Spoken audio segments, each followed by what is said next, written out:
What is up, guys? Welcome to today's video. For this one we will be covering day 2 of match day 5 in the UEFA Champions League, and for this one we'll be looking at the clash taking place at the Santiago Bernabeu between Real Madrid and Napoli.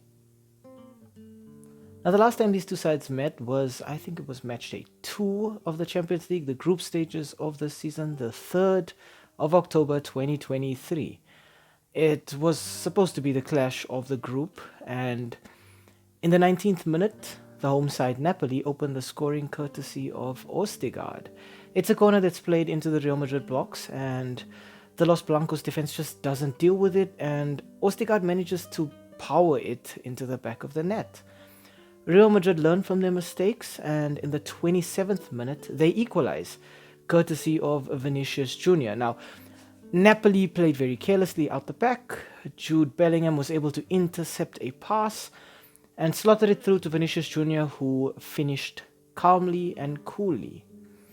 From there, Napoli kind of looked rocked and shell-shocked.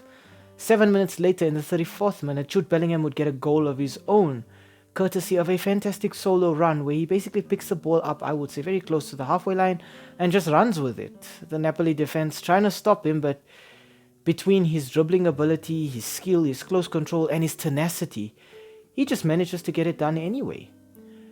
And then Napoli thought they managed to spare themselves when in the 54th minute they were awarded a penalty and Zielinski made it 2-2 from the spot. But in the 78th minute, unfortunately, Napoli just didn't defend a corner well enough. The ball manages to get cleared, I would say, out of the box, but Fede Valverde gets on the end of it. Nobody closes him down. He takes a shot from range and just powers it. It hits the underside of the crossbar, whacks the keeper on the back, and goes into the back of the net. So it goes down as a Meret own goal, but everybody knows that that was a fantastic strike from Fede Valverde. And that's how the match ends. 3-2 to Real Madrid at the Estadio Diego Maradona.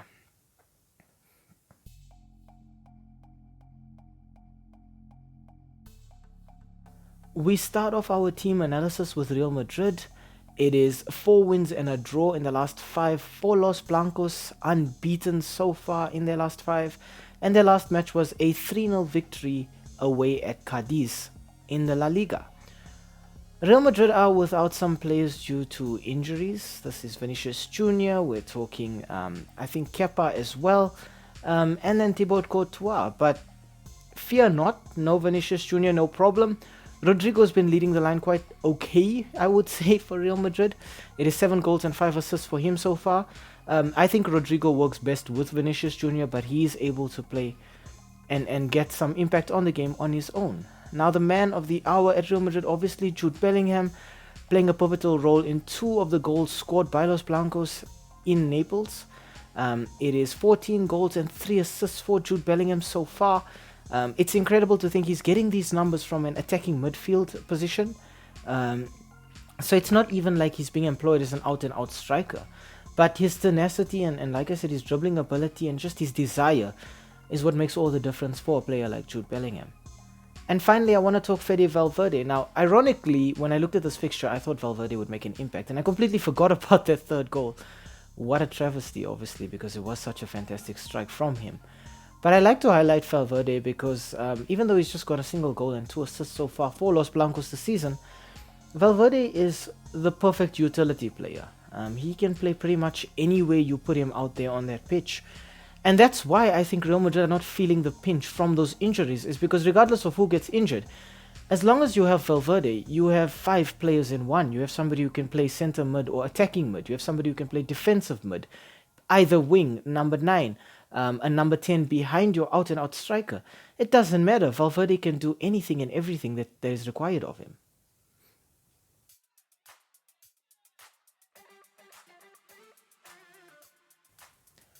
Okay, on to the away side, Napoli. Now, Napoli's results in the last 5 are a little bit more varied. It is 2 wins, 2 draws, and a single loss.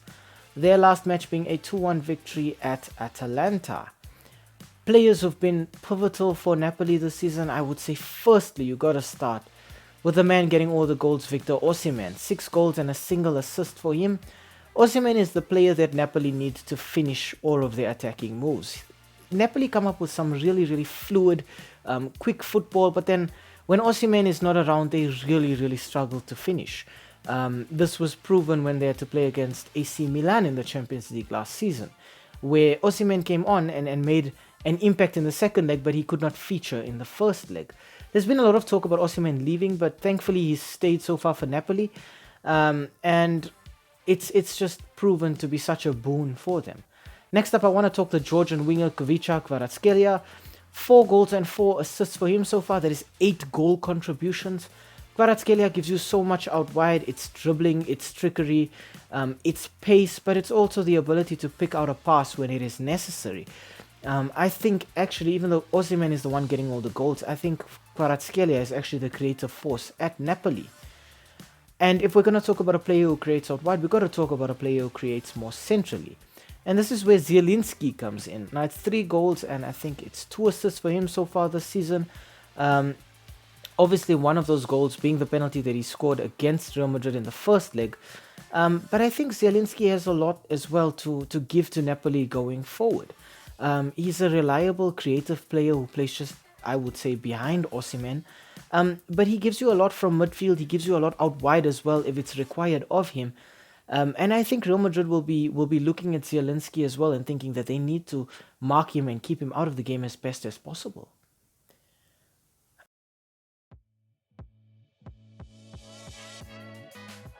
Okay, when it comes to our head-to-head in the S3M2 Verdict, these teams have met 3 times so far in the past and Napoli have not won once. There hasn't even been a draw. Real Madrid have just gotten a clean sweep here. So obviously the tide is heavily skewed in favor of Los Blancos. Napoli, on the other hand, have access to all of their crucial players. Their injury list, I think it's just 2 or 3 players who are out, and it's not really players who I would say matter too much. They still have access to the 3 players we spoke about, and they have access to their hard men, guys like Di Lorenzo, Lobotka, Ostigard. These are players that I think are going to be very, very important as well. They're going to have to shut Real Madrid out. I may have highlighted the players for Napoli going forward because Napoli need to get a positive result here, but that only works properly if they are solid at the back. And these guys, I feel, are the guys who could make an impact in terms of cancelling out and nullifying Real Madrid's attacking threat. If you look at Real Madrid, the only match where they, I would say, was outplayed was the match against Atletico Madrid, and that's because Atleti's style of play is more physical. And I think Napoli have the players to sort of adopt that physicality and just, I wouldn't say shove players, but just keep them isolated. You also got to consider the fact that Rodrigo and Jude Bellingham right now are on a fantastic run of form. That match against Cadiz, Rodrigo got a brace and Jude Bellingham got the third. But it was assisted by Rodrigo. Jude Bellingham and Rodrigo, between the two of them, I think can really turn this fixture on its head if they are not properly marshaled by Napoli. 3 seems to be a magic number in this fixture. One side is always scoring 3 goals. But I think another thing that we got to talk about is the fact that Napoli have to deal with Inter Milan in the Serie A this weekend. So they may have their attention divided. And I think Real Madrid can capitalize on this. So if 3 is a magic number, despite what I've said about Napoli being able to play physically, and just keep Real Madrid players off the ball, I don't think they will be able to. I think Real Madrid will be the ones to win this one. I just think Real have too much going forward. They've got adaptability, they've got physicality. They can hit you hard on the counter attack, or with midfield maestros like Toni Kroos and Luka Modric, they can pick holes in your defense from deeper in. I just think Real Madrid have just a little bit too much. But if ever there was a fixture where Napoli could pull something out of the hat, it is this one, based solely on the fact that Real Madrid have a very lengthy injury list. But I still think that Real Madrid are just a little bit too strong here. So I'm actually going to go with a victory for Real Madrid. Here. I think 3 goals is still a magic number. And I do think Real Madrid get 3. I don't think Napoli score 2 here, though. I think Napoli maybe get 1. But I think Real Madrid tidy this one up along with the group, and they will progress as group leaders. They're currently on 12 points, and Napoli are on 7. So even if Napoli get a good result here, it won't be enough to catapult them to the top of the group. And I think regardless of what happens here, Real Madrid do qualify as group leaders here. This will just be the icing on the cake for them.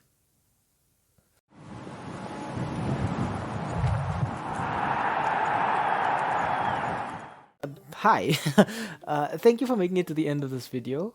We really appreciate the watch time, and the fact that you took some time out of your day to spend it with us talking about the sport that we all love. If you enjoyed the content, why not, drop a like down below or comment in the comment section. Maybe even consider subscribing to the channel. And I mean, while you are here right now, have a look at some of our old videos too. They should be appearing on the screen right now, along with that subscribe button. So you know exactly what to do. Thank you so much. It really helps with the YouTube algorithm. And have a great day out there. And we hope to see you again very, very soon. Thanks. Stay safe.